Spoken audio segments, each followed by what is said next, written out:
ನಮಸ್ಕಾರ, police news 007ಗೆ ಸ್ವಾಗತ. ಇವತ್ತಿನ ವಿಶೇಷ ಸುದ್ದಿ ಏನಿದೆ ತಿಳಿಯೋಣ ಬನ್ನಿ.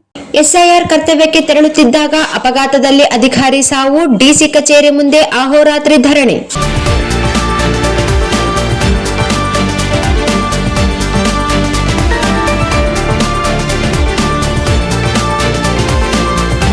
ಕರ್ತವ್ಯದ ಒತ್ತಡ ಮತ್ತು ಮೇಲಾಧಿಕಾರಿಗಳ ಕಿರುಕುಳಕ್ಕೆ ಬೇಸತ್ತು ತುಮಕೂರು ಜಿಲ್ಲಾಧಿಕಾರಿ ಡಿಸಿ ಕಚೇರಿ ಮುಂದೆ ಕಂದಾಯ ಇಲಾಖೆ ನೌಕರರು ಹಮ್ಮಿಕೊಂಡಿರುವ ಅಹೋರಾತ್ರಿ ಧರಣಿ ತೀವ್ರ ಸ್ವರೂಪ ಪಡೆದುಕೊಂಡಿದೆ. ಇತ್ತೀಚೆಗಷ್ಟೇ ಜಾರಿಗೆ ಬಂದಿರುವ ಎಸ್ಐಆರ್ ಕರ್ತವ್ಯದ ನಿಮಿತ್ತ ಮುಂಜಾನೆ ಗಡಿಬಿಡಿಯಲ್ಲಿ ತೆರಳುತ್ತಿದ್ದಾಗ ರಸ್ತೆ ಅಪಘಾತದಲ್ಲಿ ಗ್ರಾಮ ಆಡಳಿತ ಅಧಿಕಾರಿ ವಿಎಒ ಭುವನ ಮೃತಪಟ್ಟಿದ್ದರು. ಆಕೆಯ ಸಾವಿಗೆ ನ್ಯಾಯ ಸಿಗಬೇಕು ಮತ್ತು ತಪ್ಪಿತಸ್ಥ ಅಧಿಕಾರಿಗಳ ವಿರುದ್ಧ ಕ್ರಮ ಕೈಗೊಳ್ಳಬೇಕು ಎಂದು ಆಗ್ರಹಿಸಿ ನೌಕರರು ಪ್ರತಿಭಟನೆ ಮುಂದುವರೆಸಿದ್ದಾರೆ. ತಡರಾತ್ರಿ ಸಂಧಾನ ವಿಫಲ, ಮುಂದುವರಿದ ಅಹೋರಾತ್ರಿ ಧರಣಿ. ನಿನ್ನೆ ರಾತ್ರಿ ಇಡೀ ಜಿಲ್ಲಾಧಿಕಾರಿ ಕಚೇರಿ ಮುಂದೆ ನೌಕರರು ಅಹೋರಾತ್ರಿ ಧರಣಿ ನಡೆಸಿದ್ದಾರೆ.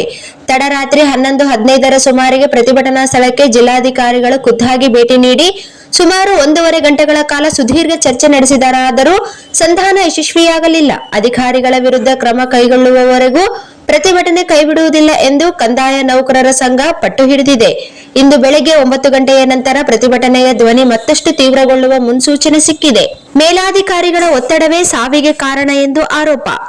ತುಮಕೂರು ನಾಡ ಕಚೇರಿಯಲ್ಲಿ ಕೆಲಸ ಮಾಡುತ್ತಿದ್ದ ಭುವನ ಅವರಿಗೆ ಮೇಲಾಧಿಕಾರಿಗಳು ತೀವ್ರ ಮಾನಸಿಕ ಕಿರುಕುಳ ನೀಡುತ್ತಿದ್ದರು ಎಂದು ಸಿಬ್ಬಂದಿ ಗಂಭೀರವಾಗಿ ಆರೋಪಿಸಿದ್ದಾರೆ. ಮುಂಜಾನೆ 6 ಗಂಟೆಯಿಂದ ರಾತ್ರಿ 10 ಗಂಟೆಯವರೆಗೆ ನಿರಂತರವಾಗಿ ಕೆಲಸ ಮಾಡಲಾಗುತ್ತಿತ್ತು. ಅಪಘಾತ ಸಂಭವಿಸಿದ ದಿನ ಮುಂಜಾನೆ 6:30ರ ಒಳಗೆ ಕಡ್ಡಾಯವಾಗಿ ಕೆಲಸಕ್ಕೆ ಹಾಜರಾಗಬೇಕು ಎಂದು ಮೇಲಾಧಿಕಾರಿಗಳು ಕಠಿಣ ಸೂಚನೆ ನೀಡಿದ್ದರು.